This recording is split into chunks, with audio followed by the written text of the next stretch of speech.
Welcome everyone to another AFK video. So today I just wanted to talk a bit about Bandai's announcement to consider some bans and restrictions after the Gundam TCG World Championship. Right. So in case you missed it, the top 8 of that tournament that happened recently had 5 of the top 8 decks being some variant of the blue-purple deck, commonly known as the Blurple deck. So this deck is an aggro type deck, so it has a lot of small guys. It has a lot of ping, right? It has access to Mikazuki, Gundam Adapt. It has access to Gun Tank, Anksha, a lot of stuff that people will recognize from the 1-year war variant. So I briefly wanted to talk about the history of the deck. I wanted to talk about where this deck kind of came from and what I think the best solution would be to this problem, right? So this deck is not new.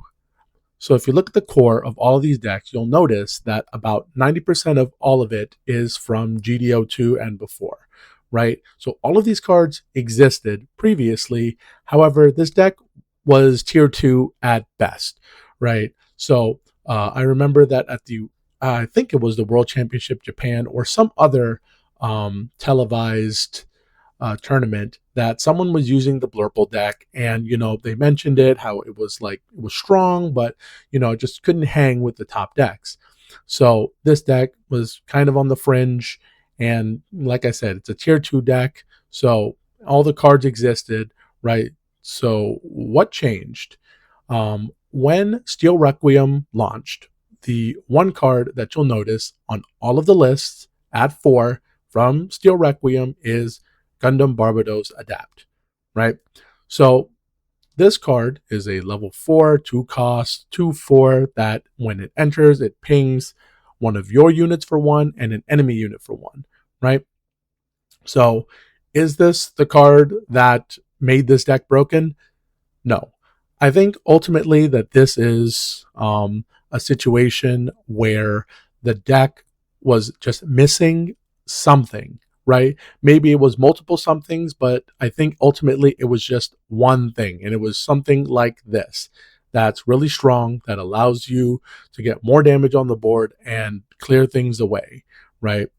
So I think ultimately it was just kind of a critical mass of things together. Like this deck is like the sum of its parts are the things that make it really strong.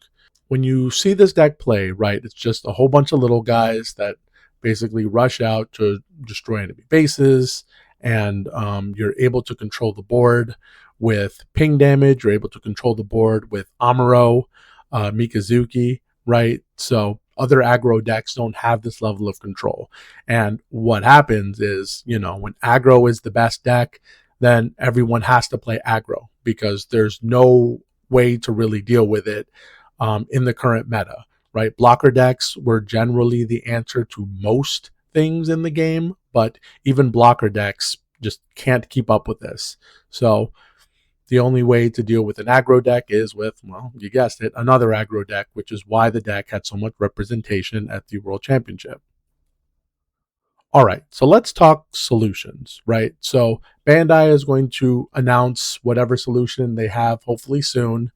But in my opinion, I've seen a lot of stuff online, right? A lot of people are simply saying, well, just ban Amuro, that'll fix it.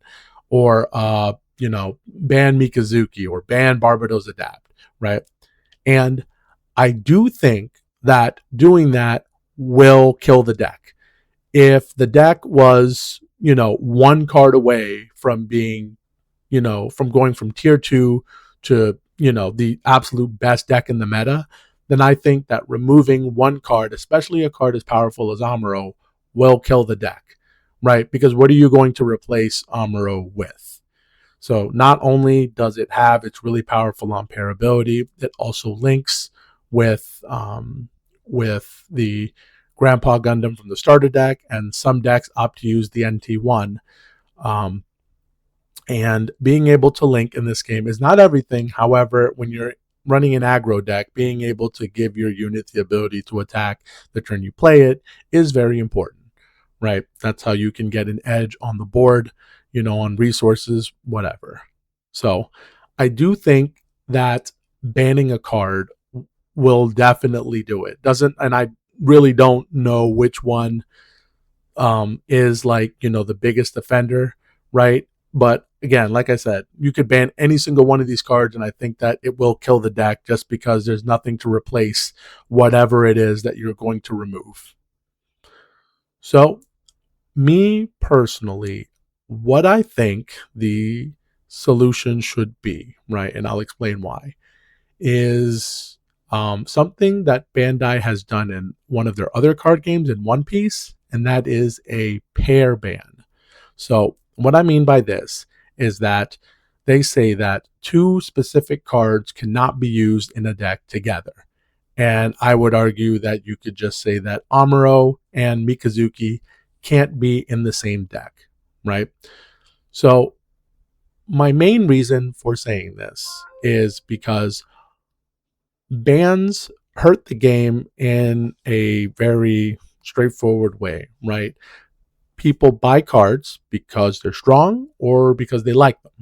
And when you don't have access to those cards, then you run into an issue. Well, now I can't play with the cards that I have or the cards that I bought, which can be bad, especially if cards that you buy are expensive, and they are sometimes, right? Especially staple cards of the meta. So banning things away, make players not enjoy the game as much. But this pair ban idea allows you to say, well, these cards can't be used together, and you don't have to ban the cards, right? So if you want to use Amuro in something weaker, you can do that because it's not banned. And if you want to use Mikazuki in something weaker, you absolutely can do that, right? And this also achieves the goal of killing the deck because, again, now you don't have access to Amuro or Mikazuki, right? And I've already stated that I think getting rid of one of the cards, doesn't matter which, would kill the deck, right? I might be wrong, right? It might be that getting rid of one card, no matter which one, right? And I'm not saying like get rid of like any old card, right? Like get rid of like a GM. Some of the more, I don't want to say inconsequential, but like you get rid of the Rizels or the Hyakurins that every deck is running, right? Or, the level 2/1 costs. I think even banning something like Corsica base, right, would also, kill the base because like I don't think the other option obviously would be white base, but I don't really see it being used. I mean, generally because Corsica exists, and it's just a better option overall. So those are my thoughts on the banned and restricted announcement. I'm not sure which way Bandai will go. I imagine that they want to avoid banning something like Amuro or Mikazuki, mainly because these are cards that are only available out of starter decks.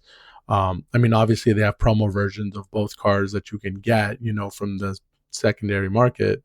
But like, if they were to ban Amuro, and they've already publicly stated that they're going to do reprints for the first 4 starter decks, someone who is newer to the game, who doesn't know that Amuro is banned, will pick up the Heroic Beginnings deck because, either thought it was cool or, hey, it comes with Amuro and the RX-78.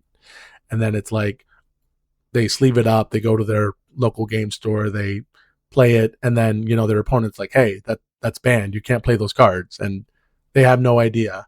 So they bought a product that, they thought would be playable out of the box, and it's not, right? And you would run the exact same risk, something with Iron Bloom, right? If they ever do get around to reprinting those. So I can understand Bandai being hesitant to go that route, right? I've seen other less effective arguments like, oh, well, Amuro's the MC, so obviously they can't ban the card, right? Like, why would they do that? And I do I don't think that that's a good idea, to ban cards or not to ban cards that way, because then, you can potentially allow cards that are really problematic just because, they're main characters of the series. So, yeah, I think that ultimately, uh, since the bottom line is being affected by this, I think they will consider it long and hard. Um, but we'll have to see what they say. And ultimately, I do hope that they go with something like the pair ban strategy so that people, can continue to use their cards. While also, like I said, I think that this will kill the deck. So, anyways, let me know what you think Bandai is going to do, or let me know what you think is the best possible solution to this situation. Right? I'd love to hear your ideas, and share them with me in the comments, and I will see you all in the next video.